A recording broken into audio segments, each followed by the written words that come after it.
നമ്മളിന്നേ ഇഷ്ടിക വെച്ചുള്ള പുൽക്കൂടാണ് റെഡിയാക്കാൻ പോണത്. വേണ്ട, ഇഷ്ടിക വെച്ച് പുൽക്കൂട് ഉണ്ടാക്കാൻ പറ്റുമോ? പറ്റും.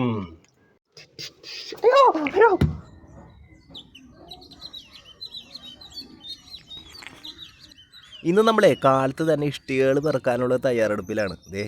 ആർജുൻ്റെ വീടിൻ്റെ ബാക്ക് ഭാഗത്തായിട്ട് കുറച്ച് ഇഷ്ടികകൾ ഇങ്ങനെ നിരത്തി വെച്ചിട്ടുണ്ട്, മതിൽ പോലെ. അവൻ്റെ പഴയ വീട് പൊളിച്ചപ്പോൾ വെച്ചതാണ്. ആർജു കുട്ടൻ എൻ്റെ അരിയിൽ നിൽക്കുന്ന കുട്ടനാണ് കേട്ടോ. അപ്പോൾ അവൻ്റെ വീട്ടിൽ നിന്ന് അങ്ങനെ ഇഷ്ടികകൾ വാരി നമ്മൾ പെറുക്കി കൊണ്ടുപോകുന്ന പരിപാടിയാണ് ചെയ്യുന്നത്. നമ്മൾ കൊണ്ടുവന്ന കട്ടകൾക്ക് നല്ല കലമുണ്ട് കേട്ടോ. അവ അങ്ങനെ താഴെ ഇട്ടുണ്ട്. അത് കഴിഞ്ഞപ്പോൾ വേൾഡ് കപ്പ് കിട്ടിയ സന്തോഷത്തോടെ ക്യാപ്റ്റൻ കപ്പ് ഉയർത്തി കാണിക്കും പോലെ ടൈലെടുത്ത് നോക്കിയിട്ടുണ്ട്. അങ്ങനെ ഒരു ടൈൽ എടുത്തിട്ടുണ്ട്. ഈ ടൈല് കുഴപ്പമില്ല, നല്ല ടൈലാണ്. ഈ ടൈലിൻ്റെ മുകളിൽ വെച്ചിട്ടാണ് നമ്മൾ പുൽക്കൂട് ഒരുക്കാൻ പോകുന്നത്. ടൈല് തന്നെ വേണമെന്നില്ല കേട്ടോ. ടൈലിൻ്റെ വീതി നീളമുള്ള ഒരു മരപ്പലക ആയാലും മതിയിട്ടാണ് നമുക്ക് സൂപ്പറായിട്ട് പുൽക്കൂട് ഒരുക്കാൻ പറ്റും. ഇനി നമുക്ക് നേരെ ഒട്ടും കളയാനില്ല കേട്ടോ. നമ്മൾ വേഗത്തിൽ തന്നെ പുൽക്കൂട് ഒരുക്കാനായിട്ട് ഇഷ്ടികക്കൂട്ടങ്ങൾ ഓരോന്നായിട്ട് എടുത്തുകൊണ്ട് വേഗത്തിൽ പോവുകയാണ്. ഈ ഇഷ്ടികകൾ ഓരോന്ന് ഇങ്ങനെ ഓരോന്നായിട്ട് ഇങ്ങനെ വെച്ചു കൊടുക്കാം. കണ്ട, നമുക്ക് എങ്ങനെയൊക്കെ ഒന്ന് വെച്ച് കൊടുക്കാം കേട്ടോ. നമ്മുടെ ഇഷ്ടത്തിന് എങ്ങനെ വേണമെങ്കിലും വെച്ചു കൊടുക്കാം, കുഴപ്പമില്ല. നമുക്ക് വേണമെങ്കിൽ ഇഷ്ടിക അതേ ഇങ്ങനെ വെച്ചു കൊടുക്കാം. പക്ഷെ നമുക്ക് ഇങ്ങനെ വെക്കുന്നതായിരിക്കും കുറച്ചും കൂടി നന്നായിരിക്കുക. അപ്പൊ ഇങ്ങനെ ഓരോന്നായിട്ട് നമ്മൾ വെച്ചു കൊടുത്തിട്ടുണ്ട് ഇഷ്ടിക. നമ്മൾ കുഞ്ഞിലെ കളിക്കുമ്പോൾ ഇഷ്ടികകൾ ഇങ്ങനെ കുത്തിച്ചാരി വെച്ച് കൊടുക്കും, അപ്പൂപ്പൻ അമ്മൂമ്മ എന്നൊക്കെ പറഞ്ഞ്. അതൊരു സ്റ്റൈലിലാണ് ഇങ്ങനെ വെച്ചിട്ടുള്ളത്. ഞാനിവിടെ ഒരുപാട് ഓവറായിട്ട് ഇഷ്ടികളൊന്നും പെറുക്കി കൂട്ടിയിട്ടില്ല. നമുക്ക് നിസ്സാരമായിട്ട് വരുന്ന ഇഷ്ടികൾ മാത്രമേ എടുത്തിട്ടുള്ളൂ. അത് ചെറിയ കട്ടകളാണ് കൂടുതലുള്ളത്. പൊട്ടിപ്പോയ കഷ്ണം അത് നമുക്ക് ഇങ്ങനെ വെച്ചോളാം. നമ്മളൊരു ഇഷ്ടിക അവിടെ വെക്കുന്നു, പിന്നെ മാറ്റി വെക്കുന്നു, പിന്നെ തിരിച്ചു വെക്കുന്നു, പിന്നെ അത് കഴിഞ്ഞപ്പോൾ നമ്മൾ ഇഷ്ടമുള്ളിടത്ത് അങ്ങോട്ട് ഫിക്സ് ചെയ്യുന്നു. അങ്ങനെയൊക്കെയാണ് നമ്മൾ വെച്ചിട്ടുള്ളത്. അപ്പോൾ അതേപോലെ കൂട്ടുകാർക്ക് എങ്ങനെ വേണമെങ്കിലും വെച്ചു കൊടുക്കാം. ഓരോ ഏത് ഇഷ്ടികയാണെങ്കിലും എടുക്കാതെ, ഇതിൽ ഇത്തിരി ചാരമൊക്കെ ആയിട്ടുണ്ട്, കുഴപ്പമില്ല. നമ്മൾ ഇഷ്ടികൾ ഇങ്ങനെ വെച്ച് കഴിഞ്ഞാൽ ഇപ്പോൾ ഫ്രണ്ടിലായിട്ട് കാണുന്ന രണ്ട് ഇഷ്ടികൾ, വലിയ ഇഷ്ടിക, ആ രണ്ട് ഇഷ്ടികൊന്നും അങ്ങോട്ടും ഇങ്ങോട്ടും ഇത്തിരി അകലത്തിൽ ഇങ്ങനെ നീക്കി വെച്ച് കൊടുക്കാം. കാരണം ഇതിൻ്റെ അകത്തായിട്ടാണ് നമുക്ക് ഉണ്ണിയേശുവിനെ കിടത്താനായിട്ടുള്ളൊരു സ്പേസ് കിട്ടേണ്ടത്. ഇഷ്ടിക ഇങ്ങനെയൊക്കെ വെച്ച് കൊടുത്ത് ഇങ്ങനെയൊക്കെ ആക്കി എടുത്തിട്ടുണ്ട്. ഇനി നമ്മൾ ചെയ്യാൻ പോണത് കുറച്ച് വെറൈറ്റി പരിപാടികളാണ്, മണ്ണിന്റെ പരിപാടികൾ. അപ്പൊ അതൊന്ന് ചെയ്താലോ? അങ്ങനെ നമ്മൾ മണ്ണിൻ്റെ പരിപാടി ചെയ്യാനായിട്ട് മണ്ണിലേക്ക് കുറച്ച് വെള്ളം അങ്ങനെ ഒഴിച്ചു കൊടുക്കുകയാണ്. മണ്ണ് കുഴച്ചെടുക്കണം നമുക്ക്. പപ്പടം പഴം പായസം കൂട്ടി കുഴയ്ക്കുന്ന സ്റ്റൈലിൽ തന്നെ വേണ്ട, ഇങ്ങനെ ഓരോന്നായിട്ട് ഇങ്ങനെ കുഴച്ചുകൊണ്ടിരിക്കുകയാണ്. നമ്മളൊരു ചാക്ക് എടുത്തിട്ട് ചാക്കിൻ്റെ അകത്തേക്ക് ഇങ്ങനെ കുഴച്ച മണ്ണുകൾ വേണ്ട ഇങ്ങനെ ചെളി പോലെ ആക്കി എടുത്തിട്ട് ഇങ്ങനെ വാരി എടുത്തേക്കാണ്. ഇതാണ് നമുക്ക് വേണ്ടത്. ഇങ്ങനെ എടുത്ത് കൊണ്ടുപോകാനാണ് എളുപ്പം. അപ്പം നമ്മളിങ്ങനെ മണ്ണ് കുഴച്ച് ഇങ്ങനെ കഥയൊക്കെ പറഞ്ഞിരുന്ന നേരത്തെ നമ്മുടെ സിംബക്കുട്ടൻ വന്നിട്ടുണ്ട്. സിംബക്കുട്ടൻ ഭയങ്കര സ്നേഹമുള്ള പൂച്ചക്കുട്ടനാണ്. നമ്മളോട് ഇങ്ങനെ കിന്നാരൊക്കെ പറഞ്ഞ് ഇങ്ങനെ മുട്ടി ഒരുമ ഇങ്ങനെ ഇരിക്കാനാണ് പുള്ളിക്ക് കൂടുതൽ ഇഷ്ടം. പിന്നെ നമ്മുടെ പണികൾക്ക് തടസ്സവും നിൽക്കാതെ തന്നെ നമ്മുടെ മുത്ത് സിംബക്കുട്ടൻ വേഗം പോയി തന്നിട്ടുണ്ട്. പായസം കൊണ്ടുവന്ന് കമഴ്ത്തിയിട്ടുണ്ട് ഇവിടെ. അങ്ങനെ അങ്ങോട്ട് വാരി പൂശാനുള്ള പായസമാണ് ഈ കാണുന്നത്. ഇഷ്ടിക ഇങ്ങനെ വെച്ച് കഴിഞ്ഞാൽ ചെറിയ ഗ്യാപ്പുകളൊക്കെ ഉണ്ടല്ലോ, ആ ഗ്യാപ്പുകളിലേക്ക് നല്ലതായിട്ട് ഇങ്ങനെ ഇറക്കി കൊടുക്കാം. നമുക്ക് നല്ലപോലെ ചെളി പോലെ ആയതുകൊണ്ട് നല്ല ഉറപ്പിലിങ്ങനെ ഇരുന്നോളും. മുടങ്ങി കഴിഞ്ഞ് കഴിയുമ്പോൾ നല്ല സിമെന്റിന്റെ ബലം കിട്ടും. അപ്പോൾ നമ്മളിങ്ങനെ ചെളി കുഴച്ചിങ്ങനെ പായസം പോലെ ആക്കിയ ചെളി ഇങ്ങനെ ഓരോന്നായിട്ട് ഇങ്ങനെ കോരി ചെയ്താണ് ഇഷ്ടികയുടെ മുകളിൽ ഇങ്ങനെ വെച്ച് കൊടുത്തിട്ടുണ്ട്. തലമുടി പോലെ നല്ല ഭംഗിയില്ല കാണാനായിട്ട്. ഈ പുതുമഴ പെയ്യുമ്പോൾ മണ്ണിന് നല്ല മണമായിരിക്കുമല്ലോ, അതുപോലെ ചെളി കുഴച്ചെടുക്കുമ്പോൾ നല്ലൊരു വാസനയുണ്ട്, നല്ലതാണ്, ചിലർക്ക് ഇഷ്ടപ്പെടും കേട്ടോ. ഇങ്ങനെ വാരി ഇങ്ങനെ വാരി ചെളി ഇങ്ങനെ ഷൂ എറിയണം. ഓക്കെ, നമ്മൾ ഒരുക്കുന്ന പുൽക്കൂട് ഈ സിമ്പിൾ എന്ന് പറഞ്ഞാൽ സിമ്പിൾ പുൽക്കൂടാണ്. ആർക്കും എപ്പോഴും എങ്ങനെ വേണമെങ്കിലും അടിപൊളിയായിട്ട് ഉണ്ടാക്കാൻ പറ്റുന്ന ഒരു പുൽക്കൂടാണ് നമ്മൾ റെഡിയാക്കുന്നത്. ചെളി കൊണ്ടുവന്നിട്ട് കഴിഞ്ഞപ്പോൾ നമ്മുടെ ടൈല് കഷ്ണത്തിൻ്റെ മുകളിലേക്ക് ചെളി കുറവായിട്ട് തോന്നി. അതായത് വീട്ടിൽ ചെളി കുഴച്ച് ഒന്നുകൂടി കൊണ്ടുവന്നിട്ടുണ്ട് കേട്ടോ. അതും കൂടി ഇട്ട് കൊടുക്കുകയാണ് നമ്മൾ.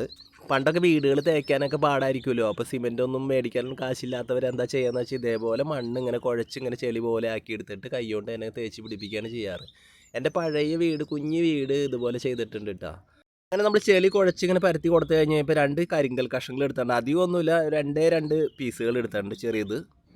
അതിങ്ങനെ പുൽക്കൂടിൻ്റെ 2 അറ്റത്തായിട്ട്, ഈ ഇഷ്ടികളുടെ 2 അറ്റത്തായിട്ട് ഇങ്ങനെ വെച്ച് കൊടുത്തിട്ടുണ്ട്. നമ്മൾ 2 സൈഡിലായിട്ട് ഇങ്ങനെ വെച്ച് കൊടുത്തിട്ടുണ്ട്. നമ്മൾ കടുക് എടുത്തിട്ടുണ്ട്, കാണിച്ചു തരാം. കടുക് ചടപട പൊട്ടുന്ന കടുക് എടുത്തിട്ടുണ്ട്. അപ്പോൾ നമ്മൾ കടുക് മണികൾ എടുത്തിട്ട് ഇഷ്ടികയുടെ മുകളിൽ വെച്ചിട്ടുള്ള മണ്ണിലും അതുപോലെ താഴത്ത് പരത്തി കൊടുത്തിട്ടുള്ള മണ്ണിലും നല്ലതുപോലെയാണ് വിതച്ചു കൊടുക്കുകയാണ്. അപ്പോൾ കടുക് മുളച്ച് വരുമ്പോൾ കാണാൻ ഒരു ഭംഗി കിട്ടുമല്ലോ. അപ്പോൾ അത് കിട്ടാൻ വേണ്ടിയിട്ടാണ് നമ്മളിങ്ങനെ നല്ലതുപോലെ അങ്ങോട്ട് ഇട്ട് കൊടുക്കുന്നത്. 2 ദിവസം മുമ്പ് കടുക് ഇങ്ങനെ കിഴി കെട്ടി വെച്ചിട്ട് നനച്ച് കിഴി കെട്ടി വെച്ച് കഴിഞ്ഞാൽ നന്നായിട്ട് മുളച്ച് കിട്ടുമെന്നാണ് പറയാറ്. പക്ഷെ നമുക്ക് സമയം ഇല്ലാത്തതുകൊണ്ടാണ് ഇങ്ങനെ നമ്മൾ വിതച്ച് കൊടുക്കുന്നത് കേട്ടോ. ഇഷ്ടികയുടെ മുകളിലുള്ള ആ മണ്ണിലും അതുപോലെ താഴത്ത് പരത്തിയിട്ടുള്ള മണ്ണിലും നല്ലതുപോലെ നമ്മൾ വിതച്ച് കൊടുത്തിട്ടുണ്ട്. ഇനി മുളയ്ക്കൂല എന്ന് നമുക്ക് നോക്കിയിരുന്ന് കണ്ടുപിടിക്കണം. കടുകിനെ പറ്റി പണ്ട് എല്ലാവരും പറയുന്ന കാരണന്മാർ പറഞ്ഞൊരു വാക്കുണ്ട്. അതെന്താണെന്ന് വെച്ചാൽ ഈ ഒരു പഴഞ്ചൊല്ല് പോലെ പഴംപുരാണം പോലെ പറയുന്നതാണ് കടുക് നിലത്ത് വീണ് കഴിഞ്ഞാൽ ഒച്ചപ്പാട് ഉണ്ടാവും എന്നൊക്കെ. അത് ചുമ്മാ പറയുന്നതാണ് കേട്ടോ. പണ്ടൊക്കെ കടുക് മേടിക്കാനായിട്ട് ഭയങ്കര പൈസയായിരുന്നു. അപ്പോൾ അത് കാരണം ആരും അങ്ങനെ പറഞ്ഞു. അതിങ്ങനെ തുടർച്ചയായിട്ട് ഇങ്ങനെ പറഞ്ഞു പോകുന്നതാണ്, അല്ലാതെ വേറെ പ്രശ്നമില്ല. അപ്പം നമ്മൾ കടുക് ഇട്ടാണ്ട് ഷൂ കടുക് അങ്ങനെ ചെളിയിൽ പൊതിഞ്ഞ് ഉണങ്ങി കിടക്കുന്ന കാഴ്ചയാണ് ഇതാ കാണുന്നത് കേട്ടോ. അത് കണ്ട. അപ്പോൾ നോക്കി അടുത്ത ദിവസം കണ്ണ് തുറന്നപ്പോൾ കണ്ട കാഴ്ചയാണ് കടുക് മണികൾ ഓരോന്നായിട്ട് മുളച്ച് വന്നിട്ടുണ്ട് ചെറുതായിട്ട് കണ്ട. അപ്പോൾ നമ്മൾ കടുക് പെട്ടെന്ന് മുളയ്ക്കില്ല എന്ന് വിചാരിച്ചെങ്കിലും നമ്മളെ അമ്പരിപ്പിച്ചുകൊണ്ട് കടുക് മണികൾ വേഗത്തിൽ മുളച്ച് വന്നിരിക്കുകയാണ്. അപ്പോൾ അടുത്ത ദിവസം നമ്മൾ നോക്കിയപ്പോൾ തന്നെ വേഗത്തിൽ തന്നെ കടുക് മണികൾ അതിലും വേഗത്തിൽ ഒന്നും കൂടി പൊക്കം വെച്ച് വന്നിട്ടുണ്ട്. ഇപ്പോൾ പൊക്കക്കാരായി മാറിയിട്ടുണ്ട് കടുക് മണികൾ. ഇളം പച്ചപ്പോൾ സുന്ദരി കുട്ടികളായിട്ട് അങ്ങനെ കടുക് മണികൾ അങ്ങനെ തലയുയർത്തി നിൽക്കുന്നുണ്ട് കേട്ടോ. നമ്മളൊരു ബ്രഷ് എടുത്തിട്ടുണ്ട് കേട്ടോ. അതേ കയ്യിലിരിക്കുന്ന കണ്ടില്ലേ, ഈ ബ്രഷ് കൊണ്ട് നമ്മൾ ഇഷ്ടമുള്ള പൊടിയും മണ്ണും ചെളിയൊക്കെ ഒന്ന് തൂത്ത് ഒന്ന് വൃത്തിയാക്കി എടുക്കുകയാണ് കേട്ടോ. എന്നിട്ട് നമ്മൾ ആദ്യം തന്നെ ഇതേ കറുത്ത നിറം എടുത്തിട്ടുണ്ട്, ബ്ലാക്ക് നിറം എടുത്തിട്ട് വേണ്ട നല്ലതുപോലെ ഇങ്ങനെ പൂശി കൊടുക്കുകയാണ്. എന്താ ചെയ്യണമെന്ന് വെച്ചാൽ ഇഷ്ടമോ ഓരോ വാതിലുകളായിട്ട് നമ്മളിങ്ങനെ വരച്ചു കൊടുക്കുകയാണ്. വാതിലും വരയ്ക്കുന്നുണ്ട്, മുകളിലായിട്ടൊരു ജനലിൻ്റെ ഭാഗവും കൂടി നമ്മളിങ്ങനെ ബ്ലാക്ക് കൊണ്ട് ഇങ്ങനെ അടയാളപ്പെടുത്തുകയാണ് കണ്ട. ചതുരം പോലെ ഇങ്ങനെ വരച്ച് ഈസി ആയിട്ട് എല്ലാവർക്കും ചെയ്യാൻ പറ്റൂട്ടത്. ഇതിങ്ങനെ ചെയ്യാനായിട്ട് വലിയ പാടൊന്നുമില്ല. അപ്പോൾ നമ്മൾ എല്ലാ ഇഷ്ടികയിലും ഇതേപോലെ ബ്ലാക്ക് വെച്ച് ഇങ്ങനെ വരച്ച് റെഡിയാക്കി എടുത്തിട്ടുണ്ട്. ഇനി നമ്മൾ ചെയ്യാൻ പോണത് ഇതേ വൈറ്റ് എടുത്തിട്ടുണ്ട്. ബ്ലാക്കിൻ്റെ കൂട്ടുകാരൻ വൈറ്റിന് എടുത്തിട്ട് ഇതേപോലെ നമ്മൾ വരച്ചിട്ടുള്ള വാതിലിൻ്റെ മുകളിൽ കൂടി ഇതുപോലെ ഫ്രെയിം പോലെ ഇങ്ങനെ വരച്ചു കൊടുക്കുന്നു. അതേപോലെ തന്നെ ജനൽപ്പാളിയുടെ മുകളിൽ ഇതേപോലെ വെള്ളം കൊണ്ട് ഇങ്ങനെ ചതുരം പോലെ ഇങ്ങനെ വരച്ച് കളം പോലെ ആക്കി എടുക്കുന്നു. ആഹാ, അടിപൊളിയല്ലേ? ഇങ്ങനെ വരയ്ക്കുന്ന അനുസരിച്ച് ഭംഗി മാറി വരുന്നുണ്ട്. വലിയ ഒരു കൃത്യമായിട്ടുള്ള വരവൊന്നുമല്ല, നമ്മളങ്ങനെ ചുമ്മാ അങ്ങനെ വരച്ചങ്ങനെ കോറി അങ്ങനെ വരച്ചങ്ങനെ പോവുകയാണ് കേട്ടോ. പഴമയുള്ള പോയ കാലത്തിൻ്റെ നിറം മങ്ങിയ ചരിത്ര സ്മൃതികളെ മനസ്സിൽ കണ്ടിട്ടാണ് നമ്മളിങ്ങനെ ഇഷ്ടികൾക്ക് കറുപ്പും വെളുപ്പും പൂശി കൊടുക്കുന്നത് കേട്ടോ. എത്രത്തോളം ഭംഗിയാവുമെന്ന് അറിയില്ല, എന്നാലും ഭംഗിയാക്കി മാറ്റിയാണ് അങ്ങോട്ട്. നമുക്ക് ഓവറായിട്ട് ഒരുപാട് നിറങ്ങളൊന്നും വാരി പൂശേണ്ട കാര്യമില്ല. അപ്പോൾ അതുകൊണ്ട് നമ്മൾ ചെറിയൊരു നിറമായിട്ട് വേണ്ട ഓറഞ്ചിൻ്റെ ചെറിയൊരു കുപ്പി എടുത്തിട്ടുണ്ട്. എന്നിട്ട് ഓറഞ്ചിൻ്റെ ചെറിയ നിറം മാത്രം എടുത്തിട്ട് ഫ്രണ്ടിലുള്ള 2 ഇഷ്ടികയുടെ മുകളിലായിട്ട് ഇത് ഇങ്ങനെ പൂശി കൊടുക്കുന്നുണ്ട്. 2 വീടുകളുടെ മുകളിൽ ഇങ്ങനെ പൂശി കൊടുത്തിട്ടുണ്ട്. ഇനി നമ്മൾ എടുത്തിട്ടുള്ളത് മഞ്ഞയാണ്. മഞ്ഞ കാര്യമായിട്ട് പൂശേണ്ട കാര്യമില്ല. അതും അതേപോലെ തന്നെ ഫ്രണ്ടിൽ നമ്മൾ ഓറഞ്ച് പൂശിയ വീടുകളില്ലേ, ആ വീടിൻ്റെ താഴെയായിട്ട് ഇങ്ങനെ അരഭിത്തി പോലെ അരഭാഗം പോലെ, അതായത് ആ വാതിലിൻ്റെ 2 സൈഡിലായിട്ട് കണ്ട ഇതേപോലെ നമുക്ക് ഇതേപോലെ അങ്ങോട്ട് പൂശി കൊടുക്കാം, അടിപൊളിയാക്കി എടുക്കാം. അതേപോലെ തന്നെ ആദ്യം കാണുന്ന ഇഷ്ടിക വീടുകൾക്ക് ഇതേപോലെ തന്നെ വെള്ള നിറം കണ്ട പകുതിയായിട്ട് ഇങ്ങനെ പൂശി കൊടുത്തിട്ടുണ്ട്. ഇനി അതല്ല, കൂട്ടുകാർക്ക് നിറങ്ങൾ ഒരുപാട് പൂശണമെന്നുണ്ടെങ്കിൽ പൂശി കൊടുക്കാട്ടോ. നമുക്ക് ഇഷ്ടിക മൊത്തം വേറെ നിറമാക്കി മാറ്റാം. അപ്പോൾ നമുക്ക് വേറൊരു ഭംഗി കിട്ടും. പക്ഷേ ഞാനിവിടെ ചെയ്യുന്നത് സിമ്പിളായിട്ടുള്ള ഒരു പരിപാടിയാണ് ചെയ്യണത്. പിന്നെ ഇത് നോക്കി നമ്മുടെ കടുകിൻ്റെ ആ തോട്ടം നോക്കിയാൽ വലുതായി വന്നിട്ടുണ്ട്. കടുക് ഓരോ ദിവസം കഴിയുന്നവരും കടുക് പെട്ടെന്ന് വലുതായിക്കൊണ്ടിരിക്കുകയാണ്. ഈ നമ്മൾ വിറകായിട്ട് മേടിച്ചിട്ടുള്ള വിറകിൽ നിന്ന് കിട്ടിയ മരത്തിൻ്റെ തൊലിയാണ് ഈ കാണുന്നത്. പെട്ടെന്ന് പൊട്ടി പോകുന്ന തൊലിയാണ്. ആ തൊലി നമ്മൾ എടുത്തിട്ടുണ്ട്, ഒടിച്ചെടുത്തിട്ടുണ്ട്. ഈ മരത്തിൻ്റെ തൊലി ഇങ്ങനെ കൂട്ടി വെച്ച് ഒരു മേൽക്കൂരയുടെ ഷേപ്പിൽ നമ്മൾ റെഡിയാക്കി എടുത്തിട്ടുള്ളതാണ് ഈ കാണുന്നത്. ഇത് കണ്ടില്ലേ, പഴയൊരു പ്രാചീനമായിട്ടുള്ള നഗരത്തിൻ്റെ ഒരു ഓർമ്മപ്പെടുത്തലായിട്ട് ഇങ്ങനെ തെളിഞ്ഞ് നിൽക്കണം. നോക്കി നല്ല ഭംഗിയില്ല കാണാനായിട്ട്. ഇപ്പോൾ ഇഷ്ടികളാണെന്ന് പെട്ടെന്ന് നോക്കിയാൽ നമുക്ക് മനസ്സിലാവോ? ഇല്ല, ആ ഒരു നാച്ചുറലായിട്ടൊരു ഭംഗി കിട്ടിയിട്ടുണ്ടെന്നാണ് എനിക്ക് തോന്നുന്നത്. കൂട്ടുകാരുടെ അഭിപ്രായങ്ങൾ എന്തായാലും കമൻറ്റുകളായിട്ട് അറിയിക്കണം കേട്ടോ. ഇത് ഇത് മുളക് പൊടിയൊന്നല്ല, ഇത് ഇഷ്ടികപ്പൊടിയാണ്, നമ്മൾ പൊടിച്ചെടുത്തതാണ്. ഇതിങ്ങനെ നമുക്ക് നല്ലതുപോലെ ഈ വഴിയിൽ ഇങ്ങനെ അങ്ങോട്ട് ഇട്ട് കൊടുക്കാം. വഴിത്താര അടിപൊളിയാവട്ടെ. നല്ലതുപോലെ അങ്ങനെ ഇഷ്ടികപ്പൊടി ഇട്ട് കൊടുത്തിട്ടുണ്ട്. പിന്നെ സൈഡിലായിട്ട്, അതായത് ഈ സൈഡിൽ കാണുന്ന വീടുകളുടെ വാതിലിൻ്റെ ആ ഭാഗമില്ലേ, ആ ഭാഗത്തേക്ക് കടന്നു വരാനായിട്ട് വഴി വേണമല്ലോ. സത്യത്തിൽ വഴി വേണം. പക്ഷേ ഇവിടെ കടുക് ഇങ്ങനെ നിറഞ്ഞ് വളർന്ന് നിൽക്കുന്ന കാരണം നമുക്ക് വഴി വെട്ടാനുള്ള സാഹചര്യം ഇല്ലാതായിപ്പോയി. അത് കാരണം നമ്മൾ അങ്ങനെ അവിടെ വഴി നമ്മൾ റെഡിയാക്കി എടുക്കുമ്പോൾ നമ്മൾ അവിടെ നിന്ന് കടുക് പറിച്ച് മാറ്റേണ്ടി വരും. അപ്പോൾ അതൊരു വൃത്തികേടാവും. അപ്പോൾ അത് കാരണം നമ്മൾ എന്താണെന്ന് വെച്ചാൽ ആ സൈഡിലൊക്കെ ആയിട്ട് നമ്മൾ നല്ലതുപോലെ ഇങ്ങനെ ഇഷ്ടികപ്പൊടി ഇട്ട് കൊടുത്തിട്ടുണ്ട്. അപ്പോൾ ഒരു വഴിയാണ് നമുക്ക് തോന്നിക്കുകയും ചെയ്യും, ഒരു ഭംഗി നമുക്ക് കിട്ടുകയും ചെയ്യും. ഇനി നമ്മളെടുത്തിട്ടുള്ളത് പൂപ്പലാണ്. നമ്മുടെ ഈ വീടിൻ്റെ ഓരത്തൊക്കെ കാണുന്ന പൂപ്പലുകൾ പറിച്ചെടുത്തിട്ടുണ്ട്. അത് ഈ മതിലിൻ്റെ ഓരത്തൊക്കെ ആയിട്ട് ഇങ്ങനെ ഉണ്ടാവില്ല, അത് നമ്മൾ ചെത്തിയെടുത്തിട്ടുള്ളത്. അധികമൊന്നുമില്ല, കുറച്ചെടുത്തിട്ടുള്ളൂ. എന്നിട്ട് നമ്മളിതേ ഓരോന്നായിട്ട് ഇതേ ഇങ്ങനെ എടുത്തിട്ട് നമ്മുടെ മേൽക്കൂര റെഡിയാക്കിയിട്ടില്ലേ, നമ്മൾ ഇങ്ങനെ മരത്തിൻ്റെ തൊലി കൊണ്ട് ഒടിച്ചെടുത്തിട്ടുള്ള മേൽക്കൂരയില്ല, അതിൻ്റെ മുകളിൽ നല്ലതുപോലെ അങ്ങോട്ട് വെച്ചാണ് കവർ ചെയ്ത് കൊടുത്തിട്ടുണ്ട്, അടിപൊളിയാക്കി എടുത്തിട്ടുണ്ട്. പൂപ്പലിൻ്റെ പച്ചപ്പ് അങ്ങനെ നമ്മുടെ വീടുകളുടെ മുകളിൽ ഇഷ്ടികയുടെ മുകളിൽ മേൽക്കൂരയായിട്ട് വെച്ച് കൊടുത്ത് ഭംഗി കൂട്ടിയാണ്ട് കിട്ടും. നമ്മളിങ്ങനെ വെച്ച് കൊടുത്തിട്ടുള്ള പൂപ്പലിന് വല്ല പശയും കാര്യങ്ങളും വെച്ച് ഒട്ടിക്കേണ്ട കാര്യമൊന്നുമില്ല കേട്ടോ. അങ്ങനെ വെച്ച് കൊടുത്താൽ മതി. അപ്പോൾ ഇനി നമ്മൾ എടുത്തിട്ടുള്ളത് കുറച്ച് ചകിരിനാരുകളാണ്. ആ ചകിരിനാരുകൾ എടുത്തിട്ട് കണ്ടത് ഇവിടെ ഇങ്ങനെ വെച്ച് കൊടുത്തിട്ടുണ്ട്. എന്നിട്ട് നമ്മൾ നമ്മുടെ മാതാവിനെ എടുക്കുന്നു, മേരി മാതാവിനെ എടുത്തിട്ട് കണ്ട പുൽക്കൂടിൻ്റെ അകത്തേക്ക് ഇങ്ങനെ വെച്ച് കൊടുക്കുന്നു. എന്നിട്ട് നമ്മുടെ ഔസേ പിതാവിനെ എടുത്തിട്ട് പിതാവിനെയും വെച്ച് കൊടുത്തിട്ടുണ്ട്. എന്നിട്ട് അടുത്തതായിട്ട് നമ്മുടെ ഉണ്ണിയേശുവിനെ എടുക്കുന്നു. ഉണ്ണിയേശുവിനെ എടുത്തിട്ട് നമ്മൾ കണ്ട ഇവർക്ക് 2 പേർക്കും നടുവിലായിട്ട് ഇങ്ങനെ വെച്ച് കൊടുക്കുകയാണ്. അടിപൊളിയാക്കി എടുക്കാം, നമുക്ക് ഈസി ആയിട്ട് വയ്ക്കാം. അതിൻ്റെ തൊട്ടരികിലായിട്ട് കണ്ട അതേ കണ്ട ഒരു കുഞ്ഞ് ആട്ടിൻകുട്ടീനെയും നമ്മൾ വെച്ച് കൊടുത്തിട്ടുണ്ട്.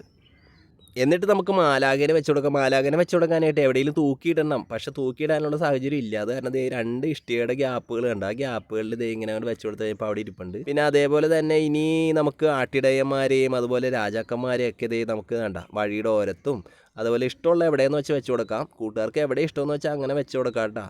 ഈ രൂപങ്ങൾക്കൊന്നും അധികം വില വരുന്ന രൂപങ്ങളൊന്നും അല്ല കേട്ടോ, ചെറിയ പൈസക്ക് പണ്ട് മേടിച്ചതാണ്. പിന്നെ അതേപോലെ തന്നെ 2 വീടുകളുടെ സൈഡിലായിട്ട് വരുന്ന ഈ ഭാഗം കണ്ടില്ലേ, ഒതുങ്ങിയ ഭാഗം, അവിടെയായിട്ട് നമ്മൾ പശുക്കുട്ടീനെയും കഴുതക്കുട്ടീനെയും ഇങ്ങനെ വെച്ച് കൊടുത്തിട്ടുണ്ട്. അവരിങ്ങനെ വിശ്രമിക്കട്ടെ അവിടെ.